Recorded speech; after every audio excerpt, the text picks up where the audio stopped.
στους 100,6 είστε συντονισμένοι, είναι η εκπομπή Επιστροφή στα Βασικά. Σήμερα φτάσαμε 12 παρά και όπως σας είπα και λίγο πριν, θα μιλήσουμε για σπήλαια, θα μιλήσουμε για φύση, θα μιλήσουμε για ανάγκη προστασίας αυτού του φυσικού κάλους που κινδυνεύει κυρίως από τον άνθρωπο. Και έχουμε εδώ στο στούντιο τον Σωτήρη Κουντουρά. Σωτήρη, καλημέρα. Καλημεράκι. Είσαι μια νέα δική μου γνωριμία και προσπαθώ να, αφού μας τη στήσανε κοινοί γνωστοί, έτσι να καταλάβω λίγο και την προσωπικότητά σου και αυτή τη φιλοσοφία ζωής που είναι η ανακάλυψη σπηλαίων, η επαφή με τη φύση, οι δράσεις προστασίας αυτών των φοβερών καταπληκτικών μνημείων που η ίδια η φύση έχει δημιουργήσει, και πραγματικά όσο σε γνωρίζω καμαρώνω όλη την ομάδα, όλη την παρέα που είστε. Μπράβο, συγχαρητήρια. Θα τα πούμε σήμερα όλα, έτσι. Θα μας πεις τι ακριβώς κάνετε. Εννοείται. Αρχικά να ευχαριστήσω για τη φιλοξενία. Είναι πολύ σημαντικό που δίνεται χώρος για να ακουστεί και αυτή η πλευρά της φύσης, τα οποία είναι τα σπήλαια και η προστασία τους. Προσωπικά, αφού ρωτάς, ξεκίνησε από πολύ μικρός η ενασχόλησή μου με τη φύση. Ήμουν περίεργος με έντομα, με ζώα, με σκύλους κτλ. Κάτι που είναι και το επάγγελμά μου. Με τα σπήλαια ασχολούμαι σαν χόμπι, και ξεκίνησα αρκετά σε μικρή ηλικία, δηλαδή 16 ετών. Ήταν η πρώτη φορά που ξεκίνησα και πήγα σε κάποια σεμινάρια σπηλαιολογίας, σε σύλλογο δηλαδή, όπως είναι ο Ορειβατική Σύλλογοι, έτσι έχουμε και τους σπηλαιολογικούς συλλόγους. Η εξερεύνηση λοιπόν προσωπικά δεν ξέρω για ποιο λόγο, αλλά είναι ένα σημαντικό κομμάτι της ζωής μου και είναι και κάτι το οποίο προσωπικά μου νοηματοδοτεί πάρα πολύ και τις μέρες μου. Πόσα σπήλαια έχουμε έτσι στην ευρύτερη περιοχή που θα μπορούσαμε να πάμε να τα δούμε, ή μπορούν να τα δουν μόνοι τους οι πολίτες, μπορούν να έρθουν μαζί σας για να τα δουν, είναι ανοιχτά? Να πούμε πρώτα απ' όλα ότι η Ελλάδα είναι από τις χώρες στην Ευρώπη που είναι πολύ πλούσια σε σπήλαια λόγω της μορφολογίας του εδάφους. Έχουμε δηλαδή αρκετές χιλιάδες καταγεγραμμένα σπήλαια. Από αυτά κάποια είναι προσβάσιμα από το κοινό, αυτά που είναι τουριστικά σπήλαια, όπως είναι του Δηρού, όπως είναι πλέον των Πετραλώνων κτλ. Και τα υπόλοιπα σπήλαια θα πρέπει να υπάρξει εκπαίδευση και άδεια και προφανώς για την προσωπική προστασία του ατόμου, γιατί περιέχουν επικινδυνότητες, αλλά και για την προστασία των σπηλαίων, τόσο σε αρχαιολογικό και παλαιοντολογικό κομμάτι, όσο και σε βιολογικό, δεδομένου ότι ζουν πολλά είδη μέσα που είναι πολύ ευαίσθητα. Τώρα, κάνω μια αλλαγή. Πάμε στην επικαιρότητα λίγο και την αφορμή για την οποία είμαστε εδώ στον αέρα του 100,6 και τα λέμε αυτά στους φίλους ακροατές και τις φίλες ακροάτριες. Αυτό το αφισάκι τώρα που έπαιξε στην πόλη αρκετά, Cavers Fest 2025, ελάτε πάμε στα Άγραφα να καλύψουμε το σπήλαιο εκεί. Τι είναι, τι ακριβώς δηλαδή θα κάνει κάποιος αν έρθει? Τώρα ακούει, ενδιαφέρεται και λέει θα έρθω κι εγώ. Είναι λοιπόν ένα τριήμερο φεστιβάλ με κύριο σκοπό την σπηλαιολογία, να έρθουν σε επαφή οι σπηλαιολόγοι της Ελλάδας και όχι μόνο, θα έχουμε αρκετούς σπηλαιολόγους και από το εξωτερικό, και το ευρύ κοινό να γνωρίσει τι είναι η σπηλαιολογία. Αυτό είναι το ένα κομμάτι του σκοπού. Το άλλο κομμάτι είναι η προστασία της περιοχής των Αγράφων, η οποία όσοι ασχολούνται με τη φύση έχουν μια εικόνα ότι μονίμως απειλείται από διάφορες εγκαταστάσεις διάφορων πάρκων, και τα σπήλαια, δεδομένου ότι είναι πολύ σημαντικές κοιτίδες βιολογικής αλλά και όχι μόνο σημασίας, είναι ένα βήμα προς την προστασία αυτής της περιοχής. Έτσι, όποιος έρθει σε αυτό το φεστιβάλ αρχικά θα γνωρίσει την περιοχή των Αγράφων, η οποία είναι μια πανέμορφη περιοχή, είναι από τα πιο παρθένα μέρη της Ελλάδας ουσιαστικά. Θα γνωρίσει τι είναι η σπηλαιολογία μέσω διαλέξεων από πάρα πολλούς επιστήμονες και ειδικούς του χώρου, και έχουμε και αρκετά δρόμενα, όπως έχουμε stand-up comedy με τον Αριστοτέλη Ρήγα. Έχουμε μια συναυλία η οποία θα γίνει το Σάββατο στις 17 του μήνα. Στις 16 είναι το stand-up. Στις 17 του μήνα με τους Pirate City και τους Τσέρνα, κατά τις 9 το βράδυ θα είναι αυτό. Και αρκετά άλλα δρόμενα, λοταρίες, διαλέξεις, δράσεις. Ωραία. Μπορεί κάποιος δηλαδή να έρθει και τριήμερο, Παρασκευή, Σαββάτο, Κυριακή, την ερχόμενη εβδομάδα είναι αυτό. Σωστά. Μπορεί να έρθει και à la carte κάπου που τον ενδιαφέρει, να ανέβει για κάποια συναυλία, για κάποια συζήτηση, για κάποια δράση. Σωστά. Στο Facebook είναι η σελίδα του event, η οποία εκεί αναρτούμε τα πάντα. Ναι. Υπάρχει και μια ιστοσελίδα, αλλά ο βαρύς όγκος πληροφοριών, να το πούμε, είναι στο event στο Facebook με όνομα Cavers Fest 2025, άγραφα γκρις. Πολύ ωραία. Θα πάρουμε μια μουσική ανάσα και θα μου πεις και άλλα πράγματα, γιατί είπαμε πάντα αυτού του είδους οι συναντήσεις είναι η αφρόμεση. Η βαθύτερη αιτία και ο προβληματισμός ο τεράστιος. Το νούμερο ένα ζήτημα τώρα στις μέρες μας είναι τι γίνεται με την προστασία του φυσικού περιβάλλοντος. Τι γίνεται με την επαφή του ανθρώπου με τη φύση, που την έχουμε χάσει εντελώς. Λοιπόν, να μας πεις 2-3 πράγματα, γιατί πραγματικά στο ακροατήριό μας μπορεί να υπάρχει κόσμος που να ενδιαφέρεται να σας εντοπίσει, να εκπαιδευτεί, να μάθει, να μπει στην παρέα σας. Θέλετε, έτσι, δεν είναι ανοιχτή, ας πούμε, η παρέα αυτή? Εννοείται. Υπάρχουν σύλλογοι σε όλη την Ελλάδα που μπορεί ο καθένας να πάει να ακολουθήσει ένα σχολείο, ένα σεμινάριο και από εκεί και πέρα να κάνει ακριβώς αυτό που κάνουμε και εμείς, να εξερευνεί δηλαδή νέα σπήλαια. Ωραία. Άρα περισσότερες πληροφορίες για το Cavers Fest 2025 που έφτασε, έτσι, είναι το επόμενο τρίμερο, όχι αυτό το τρίμερο, το επόμενο. Παίρνετε μέσα και από το site, ακούσατε για κάποια πράγματα που είπε ο Σωτήρης, και εμείς μετά το τραγούδι επιστρέφουμε για να πούμε περισσότερα. Σωτήρης Κουντουράς στο στούντιο του 100,6 και μιλάμε για σπήλαια. Έτσι, και λέω, θα βάλω το νερό των σταγιατών, λέω, γιατί δεν μου ήρθε κάποιο σχετικό τραγούδι. Και μου λέει λίγο πριν ο πρόδρομος, και έχει δίκιο, λέει, θα βάλεις τις παμπώνιρες σπηλιές αμέσως μετά. Αγαπημένος μας είναι ο Θανάσης Παπακοσταντίνου. Βέβαια το τραγούδι είναι και σκοπτικό και έχει και άλλα νοήματα. Αλλά όντως το επόμενο τραγούδι, φίλοι και φίλες, θα είναι οι παμπώνιρες σπηλιές. Γιατί μιλάμε για σπήλαια. Εγώ την έννοια του σπηλαιολόγου την είχα λίγο μπερδεμένη στο μυαλό μου. Υπάρχει, είναι, ας πούμε, επιστημονικό αντικείμενο, ή είναι κάτι που μαθαίνετε εμπειρικά να μελετάς τα σπήλαια? Και αρχικά σπηλαιολόγος θεωρείται αυτός ο οποίος έχει την τεχνική κατάρτιση και γνώση να εισέλθει σε ένα σπήλαιο. Σπήλαιο είναι ότι οποιαδήποτε κοιλότητα στο έδαφος χωράει άνθρωπος. Οπότε το θέμα με τη σπηλαιολογία όμως είναι πιο περίπλοκο, γιατί συμπεριλαμβάνει πάρα πολλές επιστημονικές ειδικότητες. Στα πλαίσια δηλαδή της σπηλαιολογίας έχουμε σπηλαιολόγους οι οποίοι είναι σπηλαιοβιολόγοι, έχουμε αρχαιολόγους, έχουμε παλαιοντολόγους, έχουμε γεωλόγους. Δηλαδή είναι πάρα πολλές ειδικότητες οι οποίες χρησιμοποιούν τη σπηλαιολογία για να κάνει ο καθένας την επιστήμη του. Πολύ ωραία. Και ας πούμε τώρα εγώ θέλω να έρθω, πρέπει να εκπαιδευτώ για να μπορέσω να μπω σε ένα σπήλαιο? Ναι. Από αυτά τα πιο κρυφά, έτσι, όχι τα τουριστικά σπήλαια που είναι ανοιχτά στο κοινό. Σωστά. Όπως είπα και προηγουμένως, τα σπήλαια είναι σαν μια χρονοκάψουλα. Δηλαδή, επειδή οι συνθήκες τους είναι αποστηρωμένες από το περιβάλλον, έχουν κάποιες συνθήκες και σε πανίδα αλλά και σε αρχαιολογικό ενδιαφέρον και άλλα, οι οποίες είναι πολύ ευαίσθητες. Το οποίο σημαίνει ότι για να μην διαταραχθούν αυτές τις ισορροπίες, θα πρέπει κάποιος να έχει την γνώση και την εμπειρία να προσέξει. Σωστό. Και επίσης, που είναι πολύ σημαντικό, θα πρέπει να έχει και την εμπειρία να προσέξει τον εαυτό του. Δεδομένου ότι πολλά από τα σπήλαια είναι κάθετα. Με πάρα πολλά μέτρα βάθους που μπορούν να καταλήξουν και πολύ. Ναι.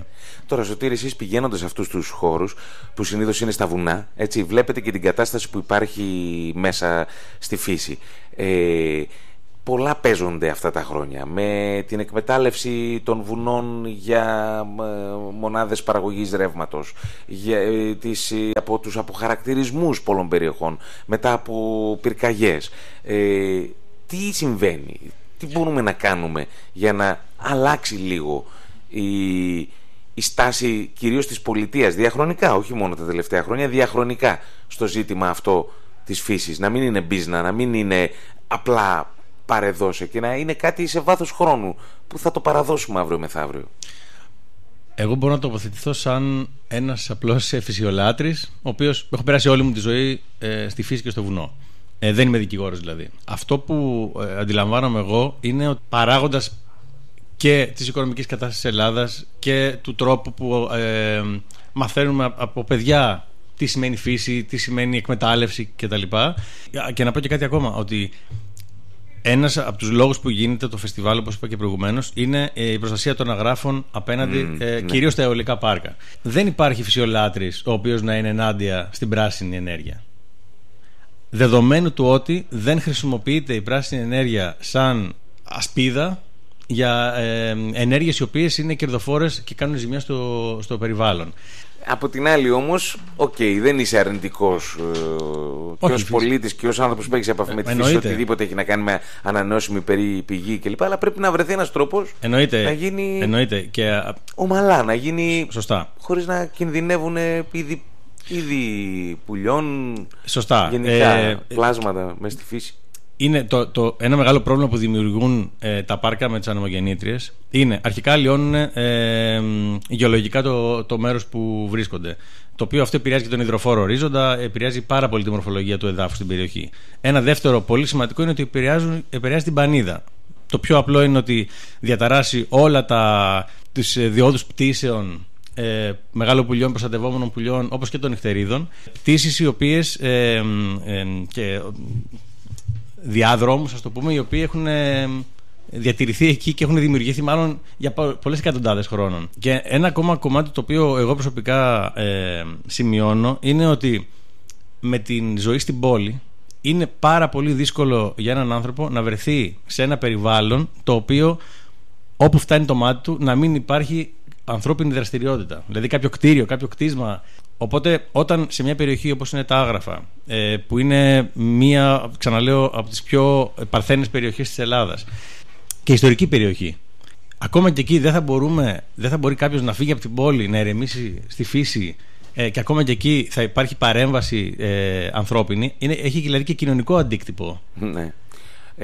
Οπότε, ας πούμε, κατά κάποιο τρόπο η κάθε επαφή του κόσμου με την φύση δημιουργεί και συνείδηση σιγά σιγά, έτσι. Δηλαδή όταν μπεις μέσα στο βουνό και δεις πώς είναι τα πράγματα, μετά κάποια πράγματα που μέχρι χθες μπορεί να μην σε ενδιέφεραν, να διαφορούσες γι' αυτά, μετά κατανοείς, ας πούμε, την αναγκαιότητα του να προστατευτούν. Σίγουρα, ούτως ή άλλως στα περισσότερα πράγματα μπορεί η λογική να μας οδηγεί κάπου, αλλά αν δεν βιώσουμε τι είναι αυτό που μιλάμε, δηλαδή όταν μιλάμε για την προστασία της φύσης, όταν μιλάμε για την προστασία των αγράφων, τι είναι αυτά τα άγραφα εκεί, ας πούμε, τόσο σημαντικά, όπως και άλλες περιοχές της Ελλάδας φυσικά. Εάν δεν βρεθείς εκεί να βιώσεις τι είναι αυτό το πράγμα και να βιώσεις ποιο είναι το ρίσκο του να χαθεί αυτό το πράγμα, δεν μπορείς να καταλάβεις τη βαρύτητα και το πόσο σημαντικό είναι να υπάρχει μια προσπάθεια και μια κινητοποίηση.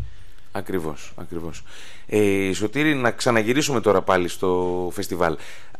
Αυτά τα φεστιβάλ γίνονται κάθε χρόνο αλλού, ή ποιο είναι το σκεπτικό σας? Τώρα είναι Cavers Fest 2025, είναι στα Άγραφα. Σωστά.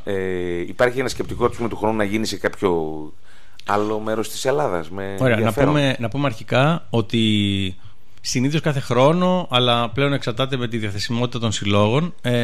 Αυτό που συνηθίζεται πάντως είναι να έχουμε μια πανελλαδική συνάντηση σπηλαιολογίας, την οποία αναλαμβάνει κάποιος σπηλαιολογικός σύλλογος.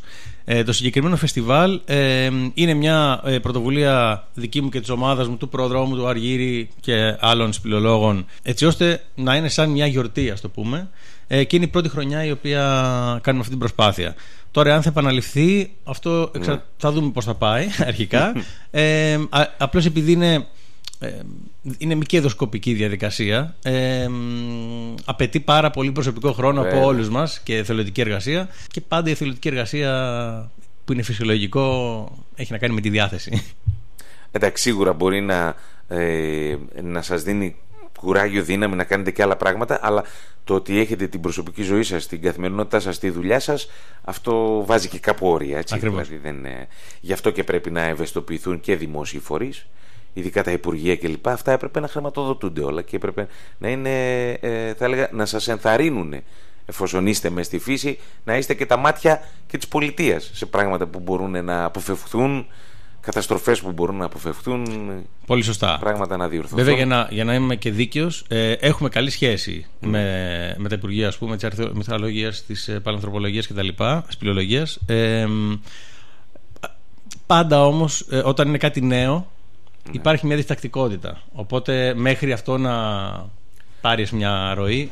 Προς το παρόν μένουμε σε αυτό που είναι να γίνει τώρα την επόμενη εβδομάδα και μπορεί να στρέψει πολύ κόσμο να ασχοληθεί. Τώρα, εκεί, ας πούμε, υπάρχουν και καταλύματα. Μπορεί ο κόσμος να πάρει, να κλείσει, να μείνει τα βράδια και να σας ακολουθεί τη μέρα στις δραστηριότητες? Οι επιλογές εκεί στην περιοχή είναι αρχικά η βάση του φεστιβάλ, που είναι το καταφύγιο αγράφων, το ορειβατικό καταφύγιο αγράφων Καραμανόλη. Έχει πρόσβαση με το αυτοκίνητο. Είναι πανέμορφη περιοχή εκεί. Υπάρχουν πάρα πολλοί ξενώνες στα γύρω χωριά πολύ όμορφη και οποιοδήποτε ούτως ή άλλως θα μπορούσε να κάνει κάποιο κάμπινγκ και τα λοιπά στη φύση. Πολύ ωραία, πολύ ωραία. Και μίλα μου λίγο, Σωτήρη, και για τη δική σου τη δουλειά. Εσύ είσαι εκπαιδευτής σκύλων, έτσι? Ναι, το κύριο μου επάγγελμα είναι.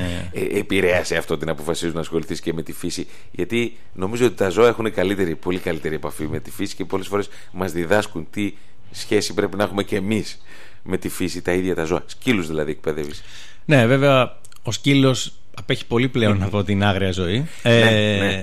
Παρ' όλα αυτά, σαν ας πούμε ομπρέλα του φεστιβάλ, διοργανωτής είναι ο οργανισμός που έχω για την προστασία της άγριας φύσης, με τη χρήση εκπαιδευμένων σκύλων και ντρόουν και άλλα πράγματα, αλλά κυρίως με την διάθεση εκπαιδευμένων σκύλων που ανιχνεύουν άγρια ζωή. Ναι, δηλαδή μπορείς να τους εκπαιδεύσεις να μπαίνουν μέσα σε σημεία που δεν μπορεί και άνθρωπος ακόμα να πάει, έτσι. Και σωστά. Μια κλασική, ας πούμε, εφαρμογή αυτής της μεθοδολογίας είναι χρησιμοποιούν αυτούς τους σκύλους έτσι ώστε να ανιχνεύουν νεκρές νυχτερίδες από τα αιωλικά πάρκα και έτσι να μπορούν οι μελετητικές εταιρείες να κάνουν, ας πούμε, μια αξιολόγηση στο πώς έχει επιφέρει ή όχι ζημιά αυτή η εγκατάσταση στο περιβάλλον που τώρα είπες νυχτερίδες, έτσι, τόσο παρεξηγημένο, ας πούμε, ζώο, η νυχτερίδα, που φυσικά είναι κομμάτι της αλυσίδας. Δεν μπορεί να λείψει, δεν μπορεί να. Όχι μόνο, να πούμε πρώτα απ' όλα ότι η νυχτερίδα είναι το μόνο θηλαστικό το οποίο πετάει. Να πούμε επίσης ότι στη νυχτερίδα έχουμε μόνιμα 35 είδη και είναι αρκετά πλούσια η ποικιλότητα στη χώρα μας. Και είναι από τα είδη τα οποία τα ονομάζουμε key species, δηλαδή είναι πάρα πολύ σημαντικά για τη ρύθμιση του οικοσυστήματος που ζουν και λόγω των εντόμων και γενικότερα. Και εγώ μεγάλωσα με την ιδέα όταν πήγαινα στο χωριό μου ότι θα έρθει η νυχτερίδα και θα μπλεχτεί στα μαλλιά της αδερφής μου και πώς θα τη βγάλουμε κτλ. Που όλα αυτά είναι μυθεύματα ουσιαστικά. Ναι. Οι νυχτερίδες είναι εντελώς άκακες. Είναι είδος πολύ έντονης προστασίας και στην Ελλάδα και στην Ευρώπη γενικότερα. Και όπως είπαμε, είναι πολύ ευαίσθητο είδος και πολύ σημαντικό να το ασφαλίσουμε. Όχι, φίλες και φίλοι, δεν θα βάλουμε τον νυχτερίδες και αράχνες, αλλά πραγματικά είναι ένα ζώο πάρα πολύ παρεξηγημένο. Γι' αυτό το είπα ζώο, έτσι, δεν το είπα πουλί, γιατί είναι θηλαστικό. Ναι. Και βοηθάει πάρα πολύ σε πάρα πολλά πράγματα, σε όλη αυτή την αλυσίδα. Και βλέπεις ότι το βρίσκεις και μέσα στα σπήλαια, ας πούμε, όπου έχει τις φωλιές του. Γιατί, ας πούμε, τώρα, μέσα στην πόλη, πού να τη βρεις την νυχτερίδα? Δυσκολεύεται και αυτή, είναι υποδιωκμών. Σωστά.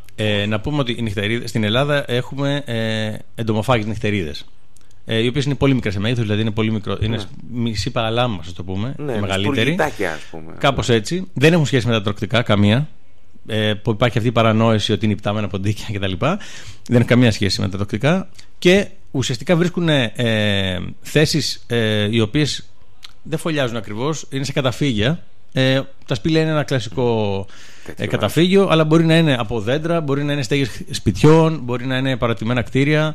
Και ναι, η πόλη λόγω της όχλησης δεν είναι το ιδανικό περιβάλλον για νυχτερίδες, παρόλο που βρίσκουμε νυχτερίδες ακόμα και στην πόλη. Ναι, και στα δέντρα ειδικά ή σε κάποια μεγάλα κύματα, ας πούμε, υπάρχουν. Αλλά να βλέπεις ότι είναι μέσα στη φύση.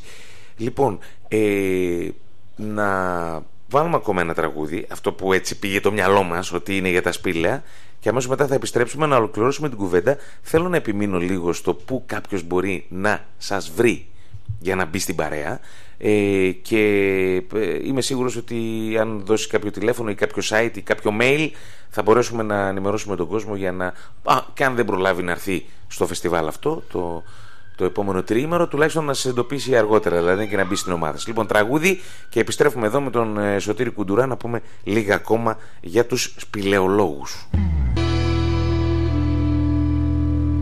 Εδώ έχουμε και παραγγελίες. Σωτήρη, τι τραγούδι θα βάλουμε? Και είναι και καινούργιο αυτό που ζήτησε ο φίλος ο πρόδρομος, οπότε το ψάχνουμε να το βρούμε. Το βρήκα, εντάξει, δεν είναι δύσκολο. Φίλες και φίλοι του 100,6, εσείς που μπήκατε τώρα τελευταία στην παρέα μας και όσοι δεν πήρατε χαμπάρι, συζητάμε εδώ με τον Σωτήρη τον Κουντουρά με αφορμή το Cavers Fest 2025 για σπηλαιολόγους, για σπήλαια, για επαφή με φύση, για μια αλλαγή του τρόπου που σκεφτόμαστε, για μια συνολικότερη επαφή με τη φύση για να μας οδηγήσει έτσι, και σε μια πιο ήρεμη ζωή. Είναι υγεία αυτό, Σωτήρη, έτσι δεν είναι? Δηλαδή παλεύουμε οι άνθρωποι να βρούμε τις ισορροπίες μας και δεν μπορούμε να ισορροπήσουμε και με τον εαυτό μας και με τους άλλους. Σε έχει βοηθήσει αυτή η επαφή, τα ταξίδια, οι βόλτες, οι αναβάσεις, οι εξερευνήσεις, τα όμορφα πράγματα που βρήκατε εκεί και τα αναδείξατε? Σε αλλάζει αυτό?